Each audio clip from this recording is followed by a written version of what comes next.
Hi,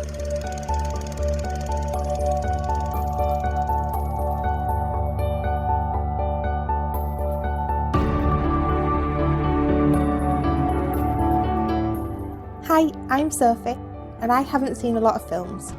Hi, I'm Paul, and I'm here to help with that. And we are SP, Film Viewers.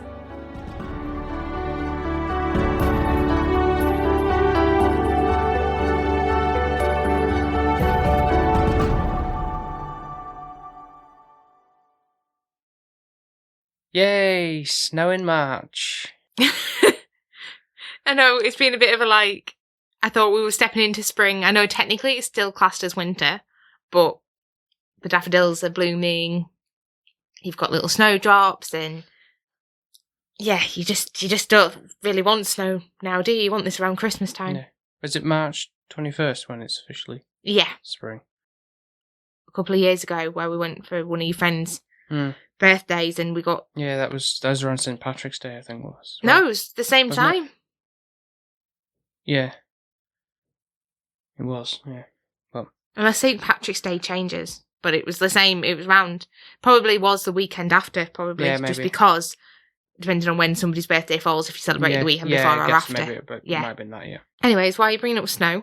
Well, because I wanted to kind of cover this film for a while, but I didn't know as to when to do it, really. Just because of, what the weather's doing outside. Seems kind of fitting, I suppose, really, in a sense. It's not like a Christmas film or anything like that, just because there's snow involved in the film. But Are you sure?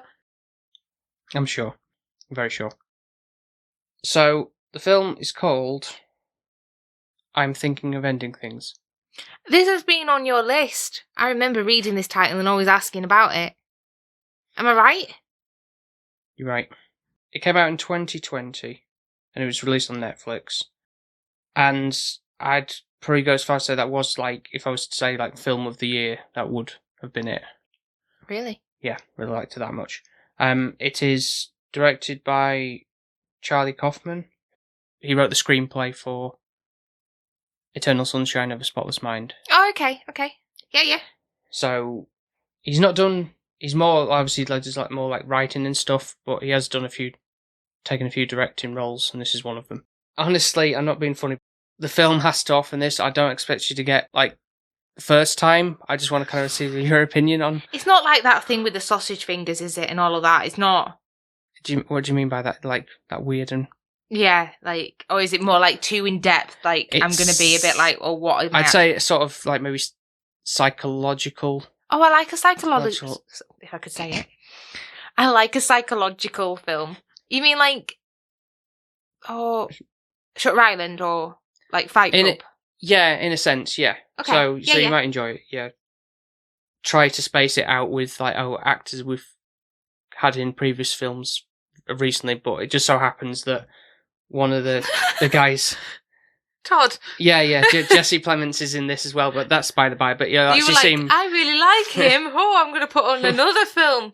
But it's actually he's more of his acting chops in this. So, and he's actually one of the leads. So, I've not seen him in anything else, to be fair. So it'll be interesting to see him not be Todd. The lead lady, Jessie, the actress is called Jessie Buckley. So it's got two Jessies. Do I know her? No. No, I don't think you want to see her. I think this is the first time I've seen her in a film, but she's really good. Okay. And there's maybe a couple of other people you might recognise. How long is the length of the film, Paul? The length is 2 hours, 14 minutes. And you said it's going to hurt my brain, basically. Like that little clip that you posted with the reel. I'm confused. I didn't get any of it. Yeah, so I just want to see what you make of it, really, and... Well, you've seen it, so you know I'm going to be asking you loads of questions. But even I'm, not 100% sure on, what it all means. Don't say that! So it's down to maybe a little bit of interpretation, but there's the ground basis of what it is going for. But I'm going to be mind-effed, aren't I? So the very brief synopsis reads as: a young woman soon finds herself with misgivings after travelling with her new boyfriend to his parents' secluded farm. Oh, God. they're going to kill each other. Or the parents are going to be like hillbillies and slaughter them. What do you think with that title? Yeah, end it all. Ending things. And maybe she's just going to end it with him because he's got a weird relationship with his parents. Yeah, I mean, it's could have double meanings on different aspects, so... Well, like the fact that I had a dream last night that you were a murderer. It could be that the Todd character, he's got this double life kind of thing. Obviously, I know Paul's not a murderer. I married him. It's fine. We can confirm that. We can that can go on record, yeah. Well, for now, I don't know. He might change his mind later on. You don't know how cynical and what life would throw you away to whatever could trigger a person to do that. I don't know. But yeah, it was awful. I think I was going to end it all with you in my dream. Okay. We were but at the same time I was protecting you. I was locking the door because the helicopters and everything were coming after you, Paul, because you killed somebody and then you buried him in my front garden. But then I was locking myself in with you. At the same time, it's like, you're my husband, I want to protect you. But at the same time, I don't trust you. Are you going to kill me next? Very weird. It was very bizarre. Yeah. And then I woke up telling you I had a bad dream, which is even weirder because you were the bad person in my dream. It'll be interesting. I'm looking forward to it. Yeah, I do hope you like it. Even though you said I won't. No, I didn't say you won't. You might not. Just the concept, you might be a bit... Is it a bit of a horror, or...? There's some elements to it, I'd say. A very... Mind, but I'd say it's more like a thriller. Is it gory? No, it's not. No. Is it more like he's messing with her mind? You have to see what... Belittling her, making her feel undermined? No, it's not quite. Not like that. No, it's just it's about an air about it, really, I suppose. Like The Shining? Yeah, I guess you could kind of spark it up to that, yeah. Like he loses his mind. It's like, Sophie, can you stop guessing now? I get on to watching it to find out, won't you? Okay. Still on Netflix, so if anyone wants to see it, it's on there. Wish they kind of had a Criterion for it, but they're missing a trick. You and your bloody Criterion. So, we shall return with Sophie's thoughts on I'm Thinking of Ending Things.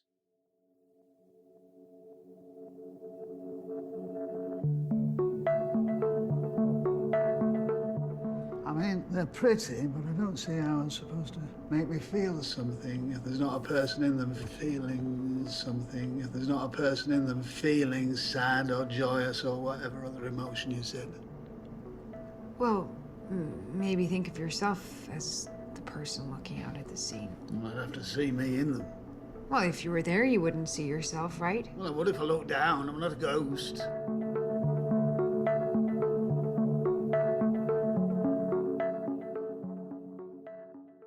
And we're back. We haven't ended things. And this is the most notes I've written down in a while, to be honest. What are you trying to say, Paul? You've been half-assing it. There's a lot of content to sort of go through, I guess. That's kind of... There's a lot. There's too much. My head hurts. Okay. I feel like I don't really feel like I can bring much to this. I'm just going to be asking loads of questions and hoping you have the answers. I'll do my best. Because I don't really know what I've watched. Well, like I say, it's not a particularly straightforward watch. I'll say, it's not going to say easy watch, because that makes it sound like it's really grotesque or something. But it's intense. Yeah. It makes you feel uneasy afterwards, I felt. And I don't really know why, but it does. No, you said that, and it's kind of like I wasn't going into it and expecting you to feel that way about it, so that's kind of interesting take on. Like, you felt like almost disturbed? Yeah, uneasy. I don't know. Uneasy. I just feel like... Yeah, something unsettling about the whole situation. Yeah, it's not one of those films I would really rush back to just because of how it made me feel. That I wouldn't want to be feeling that way. Okay. But hopefully, if I watched it again, it would help because hopefully this some understanding. Sort of giving some sort of perspective on it might give you sort of a realisation and be like, oh, okay. I don't think there's going to be any realisation in this for me. I have so many questions, so might as well just start with it. Okay.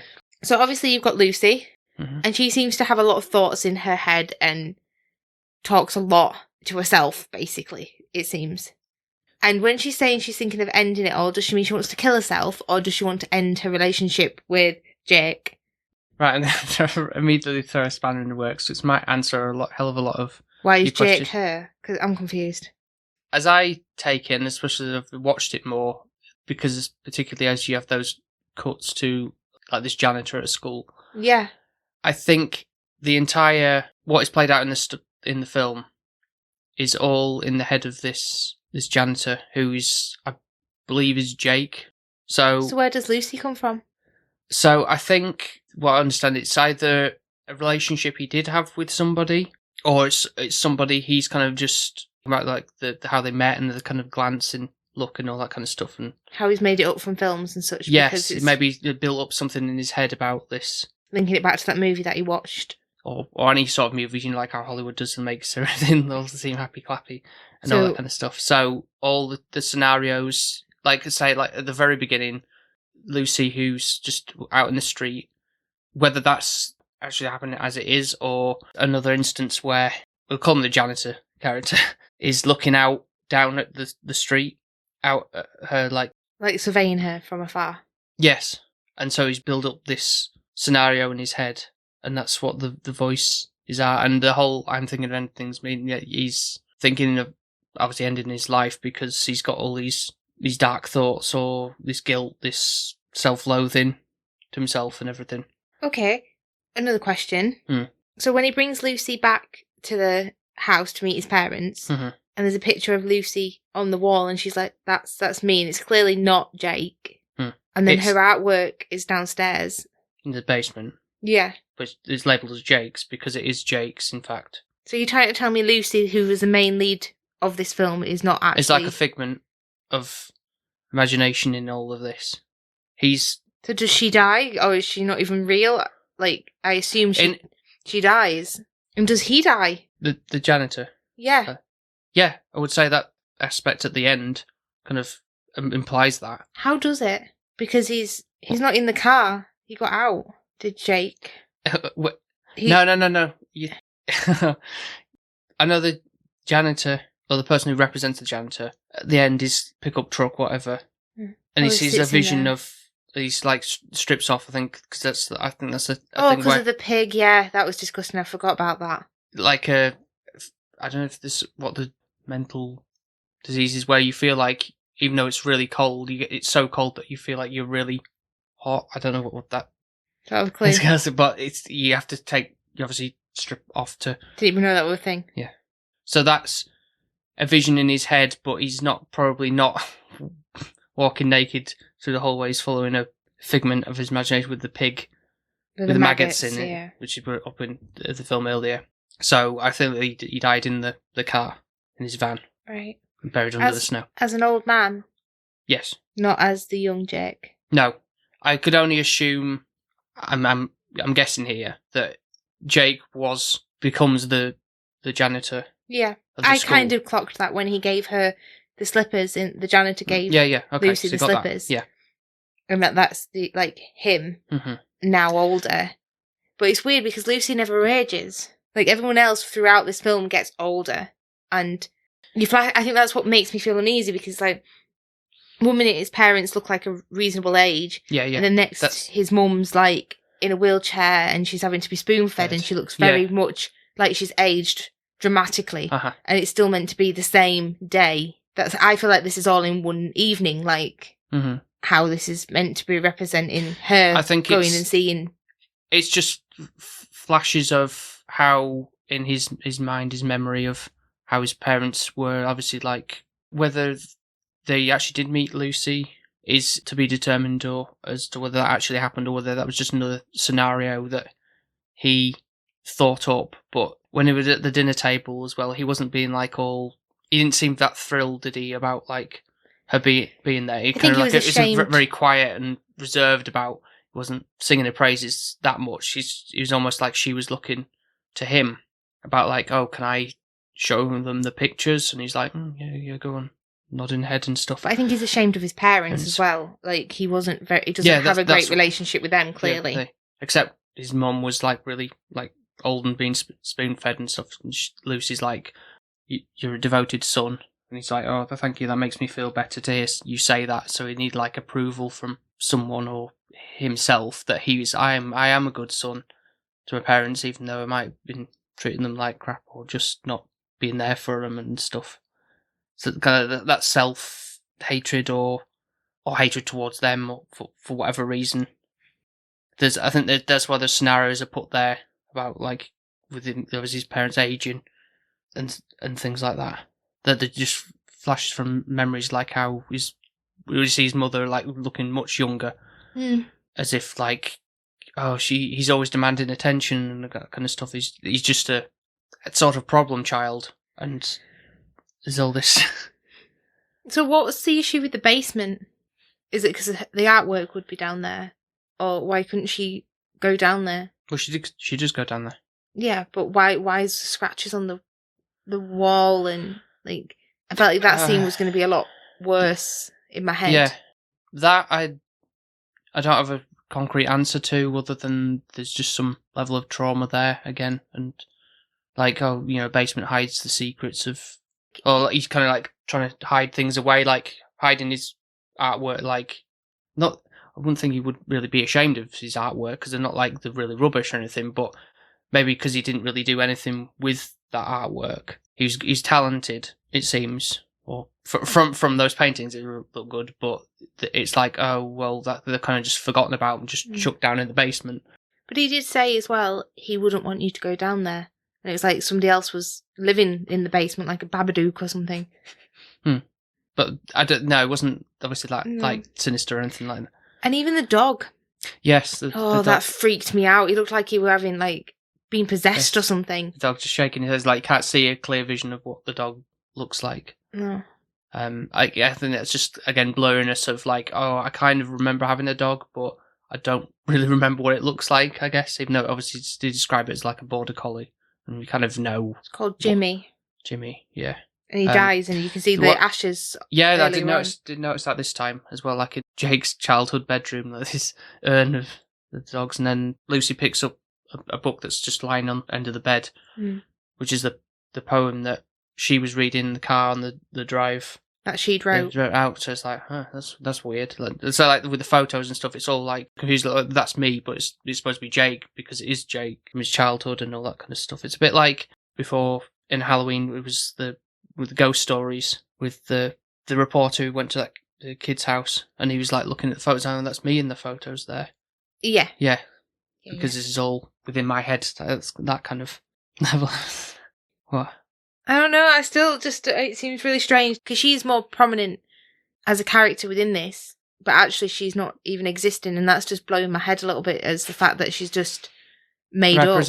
Whether that's a representation of him somewhat in just like another, like a schizo type of way, or it's just, but obviously because she's coming out with dialogue, but obviously like she was reciting the poetry that he would have been reading, so it's obviously coming from his mind. So whether she knows it because that he knows it, and in a scenario when they're just obviously the long drive and everything, it's. So he's just talking to himself, do you think, on that then? She's not actually there, like... I think it's kind of just all thoughts in his head, you can have a conversation with yourself in your head. Like he's schizophrenic. Yeah, in some ways, yeah. And also from the first watch, but noticing a lot more, like, when the topic kind of got, like, Lucy saying, like, I'm thinking of anything. He's like, did you say something? Or changing the subject. It's like, no, we don't want to go down that road. I think there's, like, something about marriage or something that gets brought up, and it's like, we're here at the house. And it's, like, changing the subject swiftly on because you don't want to be dwelling on those scenarios. Yeah, no, I get where you're coming from. So what about the voices in Lucy's head then? Is that him? Another voice, maybe. Or it is him as the older version of him. On the phone, because that's why, like, Lucille or Louisa or something. Louisa, but then there's Lucy. A man's voice on the phone. So I don't understand why she used to get loads of phone calls, because you can't ring yourself, so... No, it's not literally him ringing himself. It's just another niggling voice at the back of your head, nagging voice. But represented on a phone? Yeah, right. I think. I'm not 100% on that, but I feel like that's probably the best explanation of... So, like, for example, with his parents... Did he have, like, a really bad childhood and upbringing? Because, like, you were on about the lambs that died and they're, like, still frozen. And then, like, well, what do you want us to do with them? And farm life's hard. So that seemed to come up a lot. And the pigs with the maggots. Yeah, pigs put down, life on the farm isn't always pretty. So there could be something within that as well. Like, he just had a really bad childhood. I don't know. And like with the scene at the dinner table, Mhm. they don't eat. Nobody actually Yeah, physically he eats. Yeah. Also, I noticed as well, his dad said, like, oh, how do I feel something about if there's not a sad person in the picture to feel sad about it, like a sad field or. And That reminds me of something your dad would say. that's not what I'm getting at. Lucy says, like, well, if you're looking at it, then you're there feeling sad. Something like if I'm looking down, I can see myself. I'm not a ghost. Yeah. So it's saying that he's a ghost of the past, of the memory of the past, just lingering on from there. That's why they're not eating, because that's not a. Well, I mean, there's a lot of other things that in the house as well that don't make a lot of sense. It's kind of just cutting like when Lucy's walking up and down the stairs and she keeps going and going and going around and round, and the clever that also the voice kind of drops when she's walking downstairs, and then it comes back in when she comes back down the stairs she walked from. So also the mum seems to have issues as well, though. Like she's got tinnitus, and she says she hears whispers in her head. Yeah. So do you think it's the isolation a little bit like The Shining, where they're so isolated out in the middle of nowhere that this kind of makes you go a bit stir crazy? You mean in the farm or just him? Yeah. Him I think his parents had so something as surprised. well. Because like she said, I've could- got whispers and I know it seems like somebody's talking to me. Maybe, which also could reflect on him also having whispers constantly in his head. Obviously, when we have these cuts to the janitor, like, oh, that's kind of random. Yeah, I And, didn't get that at all until like, the end. How there seems to be reoccurrence of those like two girls we see in the hallway, like laughing at him, kind of like, look at him, oh, he's lumbering guy, whatever. He's seen, like, when they're doing the Oklahoma performances, so they always do it for obvious reasons, like who does it for obvious reasons, and then it's kind of moved on past that. Does he mean at the school? Yeah, meaning at the school of that, so they're in the production, and there's this other shot of another girl who we later see when she have the ice cream stop off section. There's other two girls who are working there, sniggering away, and then there's this other girl who has like burns or a rash on her arm. She seems nice though, actually. Yeah, there was implied that was some sort of connection they had with like a lonely janitor and a lonely school kid type. Not necessarily sexual, but because they're kind of like, oh, we're sort of outcasts. But then it made it sound like this ice cream place was poisonous or something as well. Like she said, I'm worried about you. And she's like, I don't want you to go. Was acting like concerned for Lucy. And it made it sound like, oh, is this ice cream poisoned or something? Because the fact that it was open at the middle of the night when a snowstorm. I don't think that was a real, because it wouldn't be realistic, would it? That, like in a snowstorm, just like. But why would you have ice cream as well if it's flipping snowing? You'd want icy, something warm. Just the whole atmosphere is icy cold. It is. I think that's what it feels like throughout. It does. You're right. You have that chilling kind of eerie feeling, and I just don't truly still. And I know you're kind of explaining it, but it's just still hurting my head to comprehend it. No, I understand that there's particularly easy to get a grasp of first time. Overall, other than that, you felt sort of uneasy. What did you make of the film overall? I guess I was intrigued. Intrigued, yeah. But also, like, wanting to understand it. Mm-hmm. There's bits now I don't like fully understand. Like, I'm trying to level out how that sequence then was like a little dance. I don't get that choreography thing where it's representing what seems like a younger Lucy and a younger Jake, and then there's a like implication of like they were going to be married, but then the janitor steps in. Does that mean that he was like eyeballing Lucy from afar, and it's like, no, you can't get married, or this is just other Jake ended up getting stabbed in the snow and dies?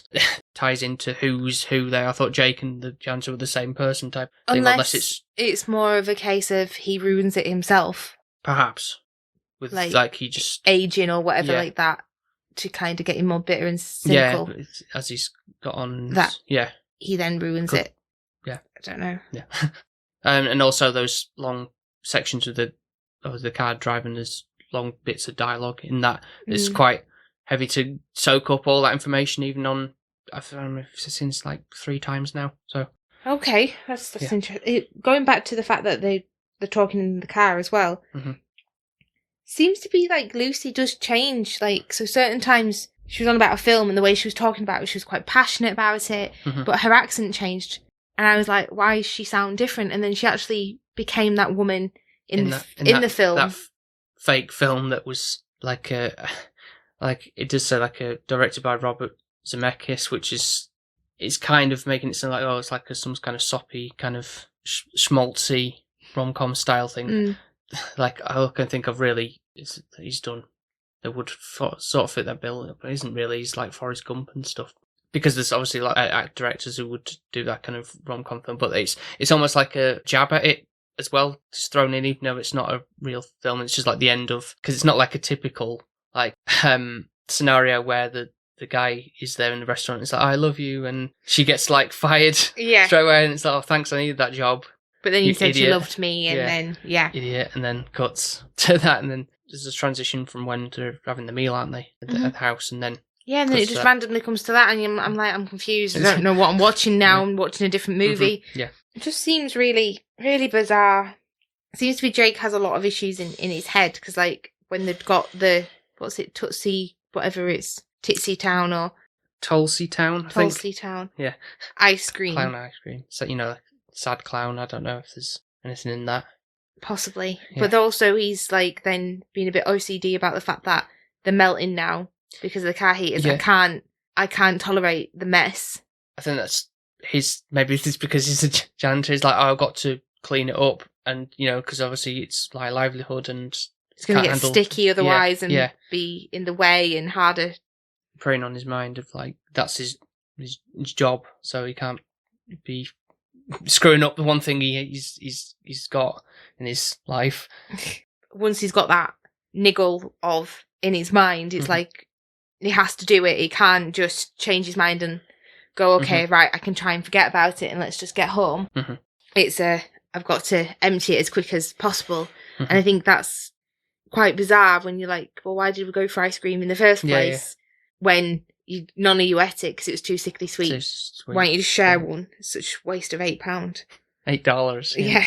Yeah, that's how sweet it is. Another age thing, I don't know. But it kind of comes to the fact of the song about the Christmas song. Maybe it's cold outside, yeah. Yeah, and that is a rape song. It can go two ways. It can kind of sound like he's coaxing her into staying. But maybe he's just generally thinking, it's cold outside, it's snowing, I'm thinking of your safety, you can stay. But also, we can get warm. Yeah, Jake's like doing it. Like it was written in the 30s or whatever, so it wasn't that of implication. But yeah. I can sort of see where, on Lucy's side of it, it's like, it's to sound like it's kind of a... Yeah, like she's saying... Forcing him to stay. Yeah. But kind of outrightly saying that in a film as well about a song. Kind of tolerate it up to that point. And then I'm like, absolutely mind effed. And I'm like, I don't really know. Well, that is pretty much almost the very end, though. Yeah, but then it's like, it becomes the janitor. You don't see Jake anywhere. Like you said, the dancing bit and then the pig, and it just gets a bit too far-fetched. I think that's more the culmination of how it's all boiling down to it. And it's like, right, this I am ending things. I've got to a point where I can't take it anymore. So do you think it's something to do with his parents, like how they've raised him? Because they don't seem like they've got all the pegs faculties, right. They do a great job. I do like David Thewlis anyway, who plays the dad in this. He's what's it? Lupin in the Harry Potter. I didn't realise until like... When he looked normal, yeah. Because the amount of makeup that they've got to age that's what people. I mean, like, did a good job of, like, making, not, like, really ridiculous, like, at the very end. That is ridiculous at the very end.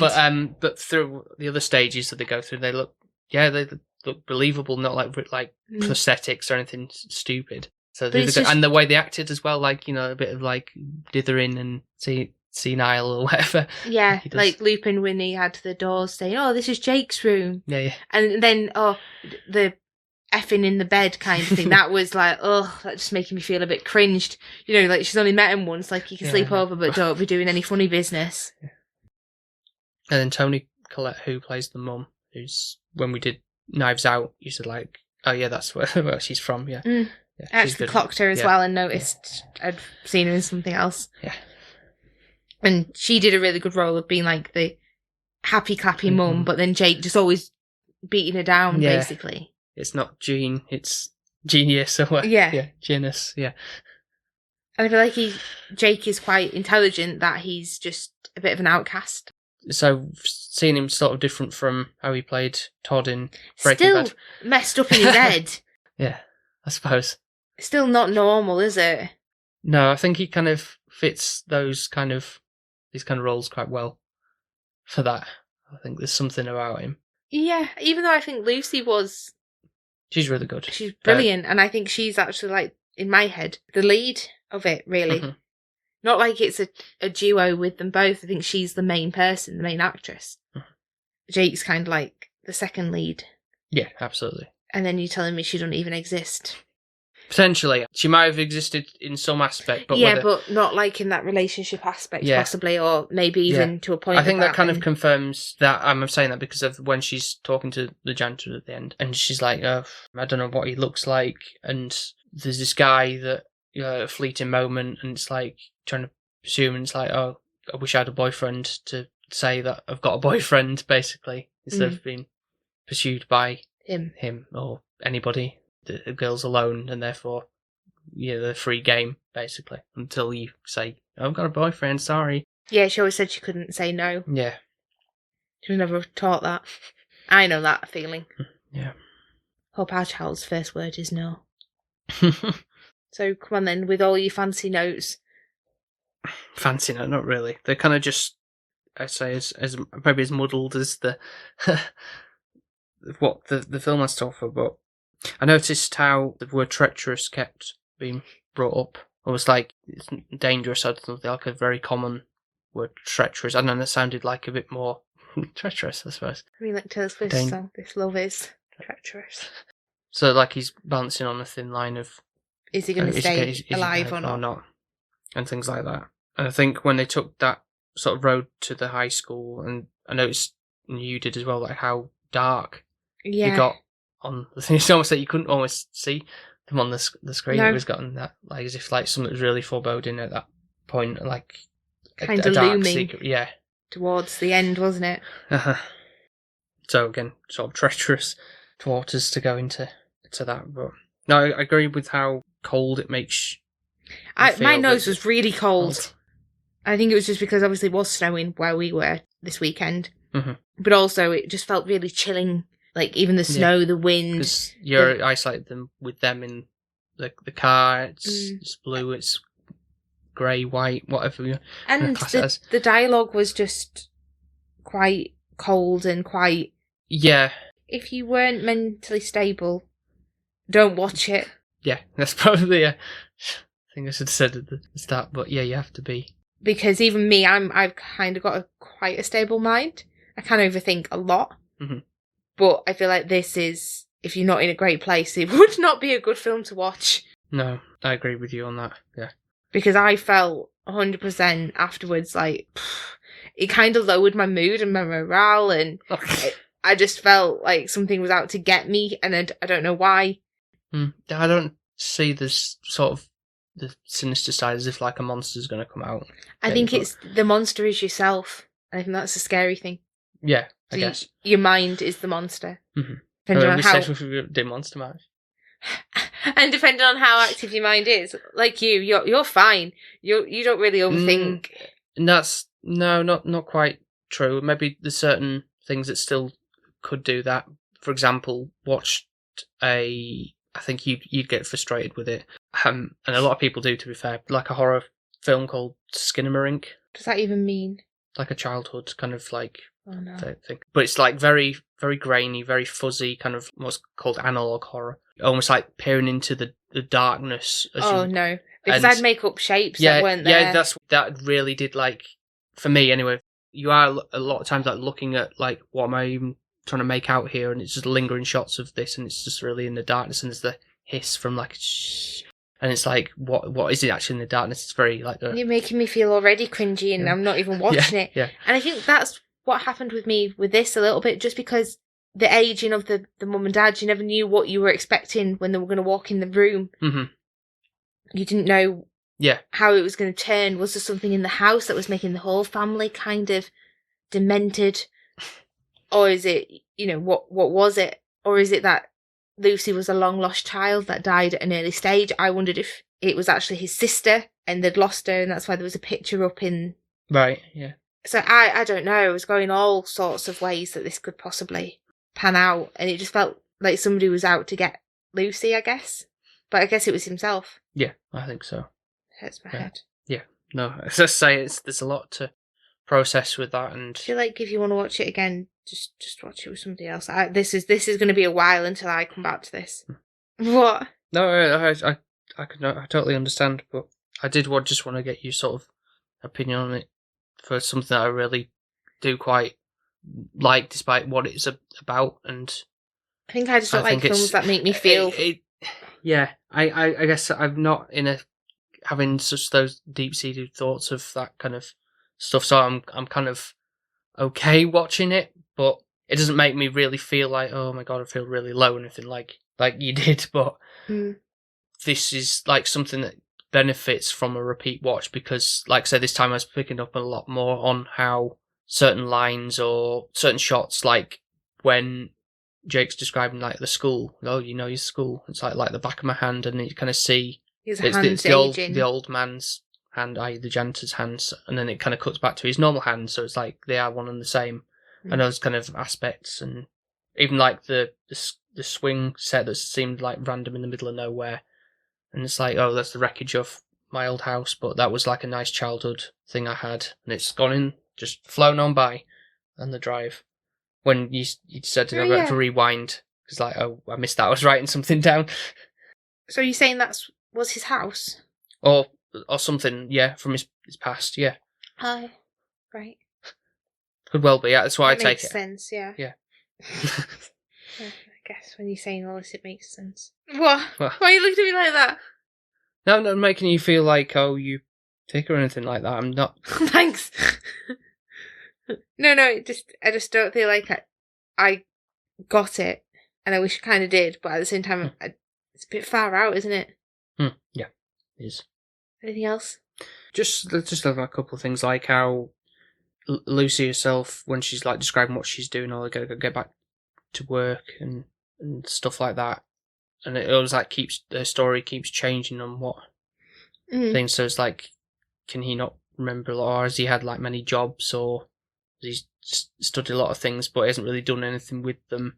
Yeah, those kind of things. And even like when Lucy was reading out that poem, and at the end Elisa was like, wow, that's like an exclamation of like, it's either good or that's really bad, but it's like, you wrote it about me, and it's like, well, yeah, because it's him, it's you. Yeah, that reflects him on all aspects. And I guess just we'll touch on the ending, I suppose, the very end. Before we do that, I've wrote down at one point that he calls Lucy Ames, yeah, and she's confused, like that's not my name. Yeah.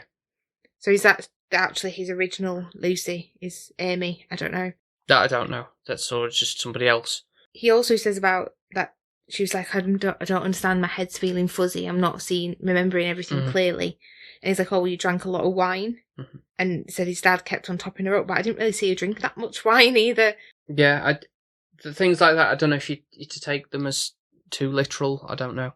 Take everything literal, Paul. I'm really gullible. I see everything as what it is until it isn't. There's more like deep-seated representations of stuff like that. I think it's more just going through and thinking, does that mean that he just was an alcoholic, or his dad was? That's why the fuzziness, or he just kept giving him drink or something. I don't know. There's things like that could well be that kind of stuff. But Ames, I don't know if the school girl was called Amy. Maybe I don't. Maybe possibly that's the only connection, I think, because there's not many other females characters in the film other than just fleeting shots of people at the school. But they are the main 4 characters on that. But the end would assume that's something from Oklahoma. I haven't seen it, so production or the wasted on us. So I'm sure that's probably more meaningful in that respect as a closing, like, swan song for. Surprised you haven't watched it to kind of tie it in. You've watched this 3 times now. Meant to finish the book of this, but I haven't got. I'm like halfway through it. There's a book version? Yeah. No, I won't be reading that. No. I don't read many books anyways, but still, I don't think I'd be reading a book that makes me feel discomfortable. Well, I think that'll might do it, I think. There's enough topic of discussion. Yeah, I don't want to talk about it anymore. Okay. But you do have to give a score. Though, I don't expect it to be greatly high, to be quite honest. From you, anyway. I think it's going to be from you. If you've watched it 3 times, you said it was the best film of 2020. I'm already anticipating what your score is going to be. It's going to be like a high 9 or 10. Sadly for me, I didn't have that same experience as Paul did watching this. So I think it's a bit like Marmite. You either love it or you hate it. I don't think there's an in-between. Yeah. No, probably not for everybody. I think it's going to be a 4. Oof. I didn't feel happy at the end of it. I felt really uncomfortable.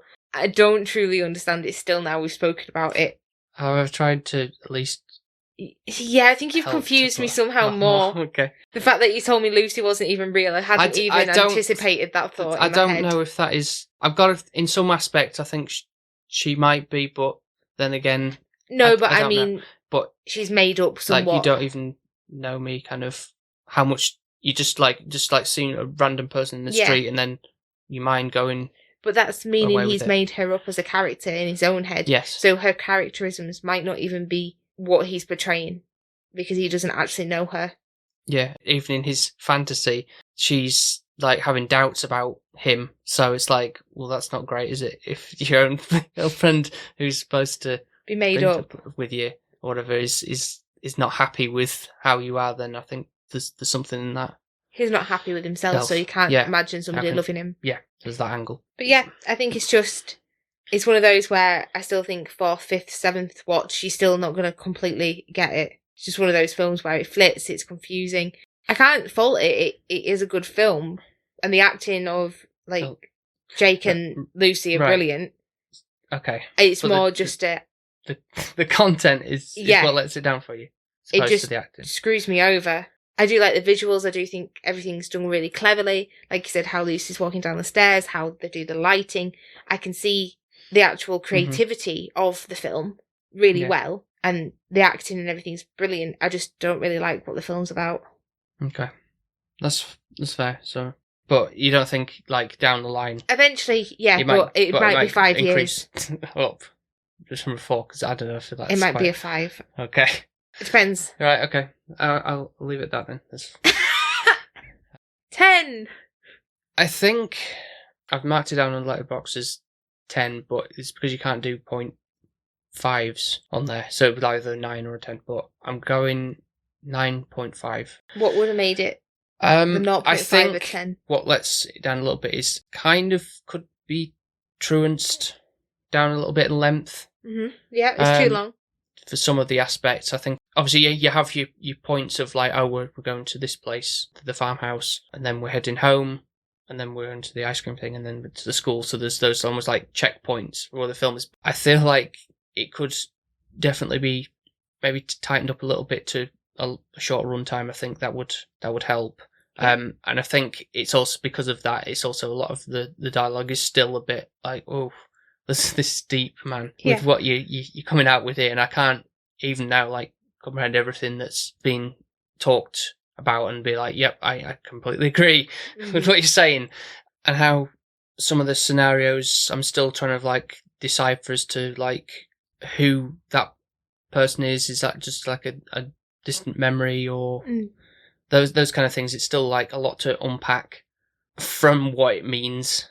I guess, really. I'm not saying it's an easy understanding, but there's something about, I mentioned about, is it sort of The Shining, that kind of, that cold, atmospheric, kind of haunting way, that quality it has about it. Which you like. Yeah, me, yeah. But to be fair, I can see The Shining and I can understand that a little bit more. Yeah, and I can quite value what I'm watching, and I've watched that several times now, and initially, it freaked the living crap out of me. Yeah. The woman in the bath, I absolutely despised and had nightmares of.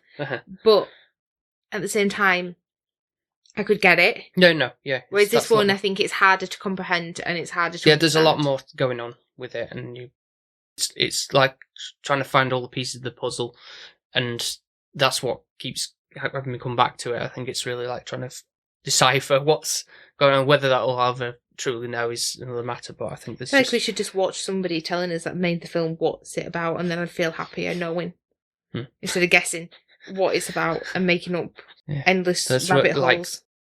films like this where there's a lot of theories about, even people have theories about The Shining and stuff, so. I feel a little bit like how when we watched Shutter Island, to the fact that he wasn't like an inspector, he was actually a patient, and still to this day I will argue that. There we are. Thanks for that. Blame the weather, I'd say. Because the It's snow. all gone now, so we're okay. As we're recording this, yeah. So it'll disappear just like the film. Yeah, which Sophie's just going to put to the back of her mind now. So that she can be happy. I don't feel like I've been very happy talking about it, to be fair. But like my voice has even been a bit... Yeah, I guess so. Sorry about that. It will be. No, we'll try and go for something a little light-hearted next To time. be fair, I can't really complain. We've been doing all right, haven't we? Before Trilogy. Yeah. Yeah. So I can't really... Yeah. Can't really complain. At least it's not Monster March. Yeah, even though you did just sort of so the aspect of monster within, like, the monster is yourself. Yeah. That's not why I was going for this one. Are you sure? Yeah. Thank you very much for listening to this episode. And if you would like to check out some of our other episodes, you can do so over on Apple Podcasts, Spotify, Podbean, and wherever else you get your podcasts from. And if you want to follow us on social media, then by all means you can. If you want to search for us under the handle SP_filmviewers on TikTok, Instagram, or Twitter, and then you'll find us there. We also have a Patreon page We do. that we'd like you all to sign up to. Everybody in the world. Who only listens, if you're not already, please do so. We've got 5 lovely people who are already doing so. We've got Nico from the Good, the Bad, the Weird podcast. We've got Mark from 100 Things We Learned from Film, Ben from Film Vloggers, our friend Jones at Weight Loss Jonesy on Instagram, and your mum. Yep, so thank you all for supporting our show and showing us appreciation. Very much appreciated on the fact that, obviously, I think we're doing something good. I think so. So, Apart from this one, this is a dud one. I'm sure Jonesy will love this, to be fair. if you've seen it yet. Yeah. He's seen Skinamarink, so. Has he? And he was. We need to get him on this. Yeah, this year no, for we do. Halloween. It's been in the pipeline for so long now, but we've got something in mind that we want to cover. So. You mean to crap my pants? Yeah, maybe. Yeah, it might be another head scratcher for you, maybe. And then I'll have both of you ganging up on me. Yeah. So if you would like to have a shout out, as we've just done there, and the opportunity to pick a movie once a month for us to cover, you can do so by signing up and going to patreon.com/SP Film Viewers. And lastly, if you'd be so kind as to leave us a 5-star review on Apple Podcasts, Podchaser, and wherever else they do the scoring system, that'd be great. Anything else to add before we go? Don't watch the film. Do watch the film if you're of sound mind. Obviously, I'm not a sound mind. Easily manipulated and gullible mind.